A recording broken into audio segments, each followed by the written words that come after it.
So financial services to infinity and beyond.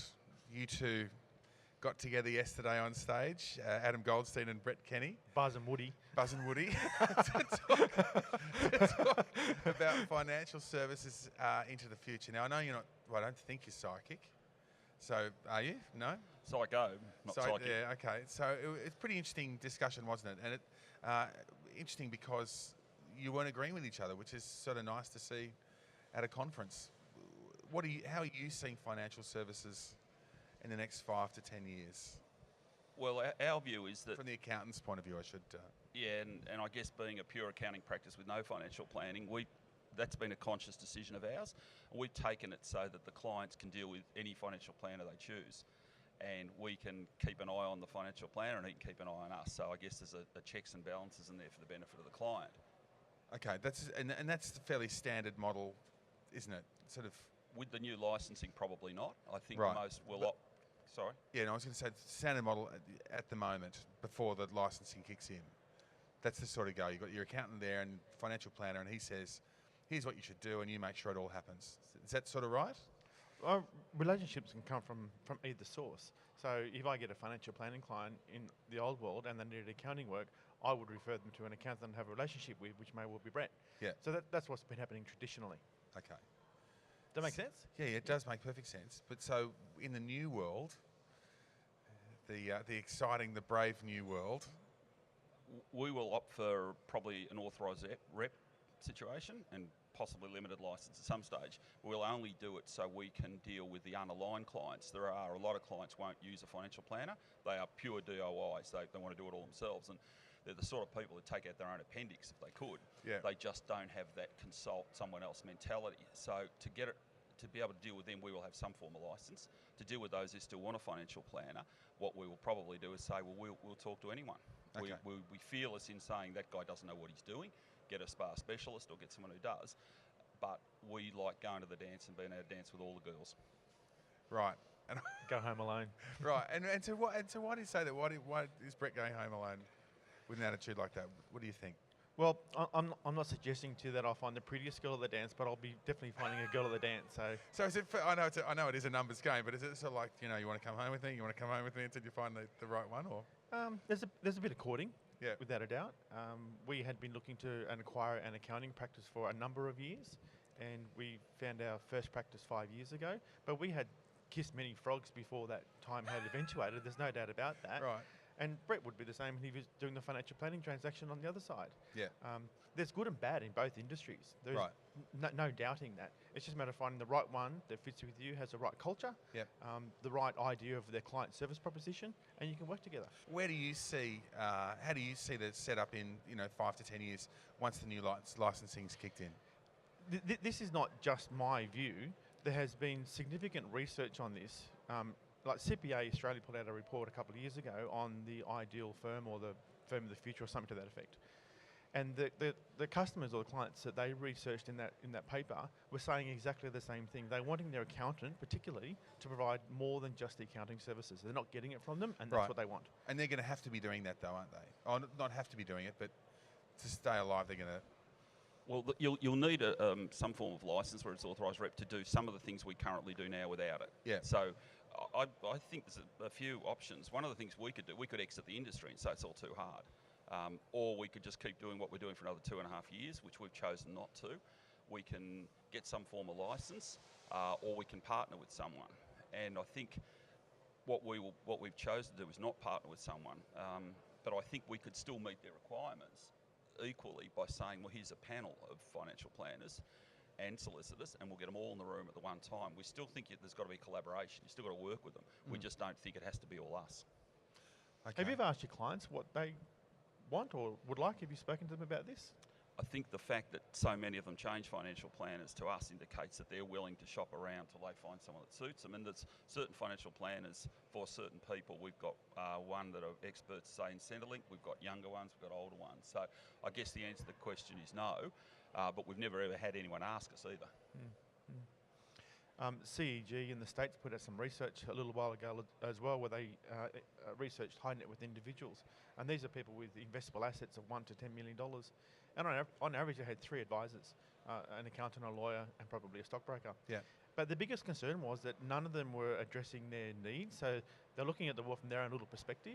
There was no one bringing Each in advisor is looking at the world from the advisor's perspective. Yeah, okay. So the accountant was doing the tax part, the financial planner was doing the managed fund part, and the stockbroker was doing the stockbroker part. But no one's bringing that together and collaborating the advice pieces for the benefit of the client's objectives and outcomes, what they're trying to achieve. So that collaboration piece is missing. And I know that we work with accountants and other advisors now, but to have that offering in-house where you are the one point of contact, where you know the client's needs, wants, desires and ambitions better than anyone else in the whole world, and bring together the collaborative effect of all that advice into one business is what I think is the future. Okay. So you're saying a similar sort of thing. You're saying you can cherry pick from your advisors, and you make that last decision, or the trustee makes that last decision? Trustee in all cases. Trustee in all cases. Whereas you're saying you have a collection of advisors, but you're the one combining that advice and then putting that to the trustee. Yeah. So in our business, for example, we can engage a client from just an audit to right through to a full comprehensive financial planning arrangement and anywhere in between. Okay. So if a client just wants us to do tax accounting and audit, we can still do that, but we have the ability, because the advisor they are speaking to has the knowledge, expertise, training and education to take that relationship higher if need be. Okay, so I guess we're sort of saying the same sort of thing. It's just that in your case, the trustee's the final word, obviously, in both cases, but in your case, you probably got more of a cowboy trustee who goes, mate, I'll make the decisions. I'll tell you how brown I want my toast, right? Whereas you're saying that maybe you should have your toast this brown because that's what's going to work for you. Is that? I know it's oversimplifying it, but if I was to concede a weakness in our model, it's possibly that something could slip through the cracks.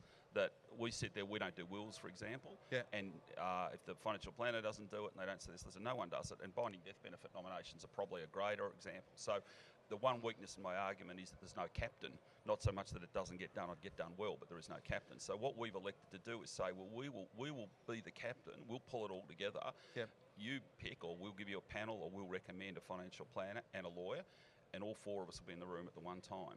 So we're not necessarily That'll saying... be fun. Yeah, well... oh my God. The poor old client sits there and sees the clock and thinks, geez, every 6 minutes there's another $200. But it's probably the best way to do it. I don't believe you can really run a proper financial analysis without all three of those people talking. Whether in the same firm or the same room doesn't really matter to me. Okay. What do you think your clients would prefer? I suppose that's the ultimate question, isn't it? Well, if you go back to your survey, and let's say 80% of clients said they wanted all in-house, there's 20% who don't. And at the moment, most accounting practices are heading down to the comprehensive model. So we may only have 20% of the market, but I'd suggest we're going to be a much smaller portion of the firms available to do it. I think our experience with the clients has been heavily that they like, okay, I don't like that financial planner, I'm going to sack him, but I'll stick with you. And in some cases, the opposite. The financial planner doesn't like us. Yeah, true. So.